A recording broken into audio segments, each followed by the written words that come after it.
যে বাড়ি বাসঘাট রোড 8 নম্বর ওয়ার্ড। ওর সাথে আমার বিগত 4 বছর আগ পর্যন্ত আমার মানে উনি প্রথম বিয়ে করছে একটা, এরপর উনি আমাকে অনেক জ্বালাতন করছে। বাচ্চাদের খাওয়া দাওয়া লেখাপড়ার কোনো দায়িত্ব কিচ্ছু নেই নাই। আমি কষ্ট করে মানুষের বাসায় কাজ করে খাইছি, চাকরি করছি। এরপরে উনি আমাকে নিয়ে অনেক মানে কৌতূহল করছে, অনেক কিছু করছে, অনেক মানুষের কাছে অপমান করছে, অনেক কিছু করছে। আমি ওর কাছে অনেক কিছু দাবি দেওয়া চাইছি, আমাকে কিচ্ছু দেয় নাই। আমার বাচ্চাদেরকে কোরাক পাতি কিচ্ছু দেয় না। এরপরে গিয়ে আমার বিরুদ্ধে গিয়ে উনি খারাপ বিহেভ করতেছে মানুষের কাছে, আমার উপর খারাপ মাথার উপর তুলে দিচ্ছে। আমি এর সুস্থ বিচার চাই। দ্বিতীয় কথা, আমার বাচ্চা দুটোটার খরচপাতি আমি সুস্থভাবে প্রশাসনের কাছ থেকে আমি চাই। আপনাদের যদি আমাকে নিয়ে যদি এরকম কোনো কিছু থাকে, আপনারা এটা তদন্ত করতে পারবেন। আমি কে কাজ করি কি না করি না, আমি কিভাবে খাইছি কিভাবে চলছি, আপনারা এটা দেখতে পারবেন। এবং উনি যা করছে সবগুলো আমার যথেষ্ট পরিমাণ প্রমাণ আছে আমার কাছে। উনি বিয়ে করছে, খাবার দাবার দেয় নাই, আমি কি কাজ করি সব কিছু আমার কাছে আছে প্রমাণ। বিয়ে 2টা করছে আমাকে ছেড়ে। একটা হলো আমার মানে 8 নম্বর ওয়ার্ড থেকে করছে, আরেকটা হলো হাজিয়ান, মানে এটা ওয়ার্ড আমি জানি না, ওখান থেকে করছে। টোটাল আপনি সহ কয়টা? 3টা। উনি এরকম মানে অনেক মেয়েকে অনেক টাকা খাওয়াইছে, ওনার থেকে অনেক টাকা ছিল, মেয়েদেরকে টাকা খাওয়াইয়া উনি এরকমই করে, মেয়েদের জীবন নষ্ট করে। এভাবে আপনার স্বামীর বাড়ি কোথায়? ওনার বাড়ি হলো চিটাং, চট্টগ্রাম, রাউজান, 8 নম্বর ওয়ার্ড, নোয়াপাড়া। কি কাজ করে আপনার? উনি রাজমিস্ত্রি কাজ করে। ওনার সাথে আমার বিগত 1.5 বছর হয়েছে, ওনার সাথে আমার টিফুস হয়েছে। আমি নিজে টিফুস দিচ্ছি ওনাকে, ওনার জ্বালাতন সহ্য করতে না পারে। বাড়িতে একটা ছেলে হয়েছিল প্রথম, ওনাখানে অনেক ঝামেলা হয়েছিল। ওর মা আমার ছেলেকে, ওর মার কারণে আমার ছেলে ওইটা মারা গেছে। ওখান থেকে কষ্ট সহ্য করতে না পারে আমি চকরিয়া বাসা থাকছি।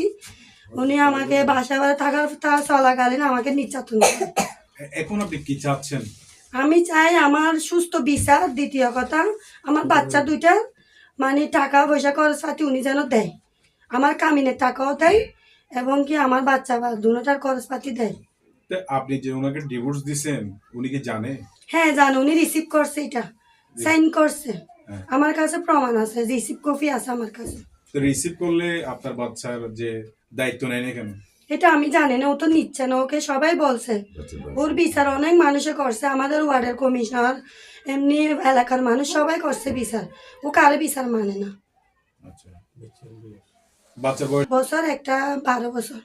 আচ্ছা, আপনার একবার সর্বশেষ চাওয়া কি বলেন? আমার শেষ চাওয়া এতটুক, আমার বাচ্চার খরচপাতি, আমার সম্মান যেগুলো ও নষ্ট করছে এগুলো আমি ফেরত চাই, আর কিছু চাই না।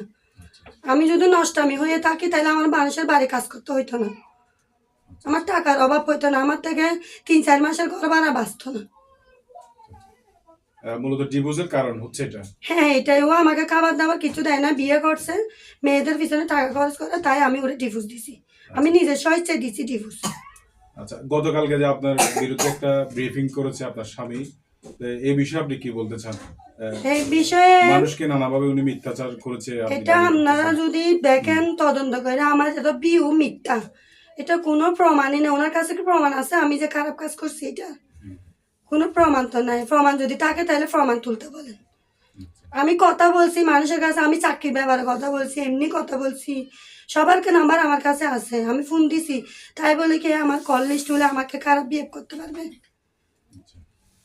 এখন কি চাচ্ছে হ্যাঁ কি চাচ্ছে এটা আমি জানি না। হ্যাঁ কি আমার অসম্মান যদি চাইতো, আমার যদি চাইতো, ওর ফ্যামিলি নিয়ে আমার কাছে আসতো, ও কাউকে আনা নাই, শুধু আমার অসম্মানই করতেছে। আমার বিভিন্ন রকম জায়গায় গিয়ে আমাকে নিয়ে খারাপ বিহেভ করতেছে, খারাপ আচরণ করতেছে, আমাকে মানে যেন কেউ দেখতে না পারে, সবার কাছ থেকে আমাকে দূরে রাখতেছে, এতটুকু।